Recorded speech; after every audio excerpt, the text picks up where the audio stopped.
आता बातमी राजेश क्षीरसागर यांच्या संदर्भातली आहे। विधानसभेच्या वेळी महायुतीच्या नेत्यांनी माझ्या विरोधात रसद पुरवली असं आमदार राजेश क्षीरसागर यांनी म्हणत हसन मुश्रीफांवर अप्रत्यक्ष आरोप केलेत।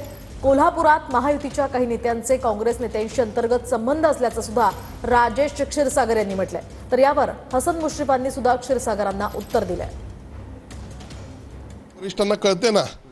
वरिष्ठांना कळतंय काही नेते काँग्रेसच्या नेत्यांच्यावर कशा पद्धतीने काम करतायत आणि निवडणुकीमध्ये पण त्यांनी काय काय केलंय, माझ्या मतदारसंघामध्ये काँग्रेसला कशा पद्धतीने फायनान्स केला, कसा पाठिंबा दिला हे कळतंय ना। आमच्या ज्येष्ठ नेत्यांना सर्व माहिती आहे, तरी पण काय कळत नाही असं समजू नये। जोपर्यंत आपण शांत असतो तोपर्यंत शांत असतो। महायुतीमध्ये राहायचं, सगळी पदं भूषवायची, सगळं करायचं आणि महायुतीच्या अजेंड्याला जर विरोध करत असेल तर वरिष्ठ यावर योग्य निर्णय घेतील। नाव घेतल्यामुळे काय मला काय बोलायची गरज नाही ना। आणि विशेषतः राष्ट्रवादी काँग्रेस पक्ष आदिल फराजांच्या नेतृत्वाखाली हाडाची काढून रक्ताचं पाणी आमच्या राष्ट्रवादी काँग्रेस पक्षाच्या कार्यकर्त्यांनी केलेलं आहे। मग त्यांनी केलेलं कष्ट हे म्हणजे फुकट गेला असं समजायचं काय।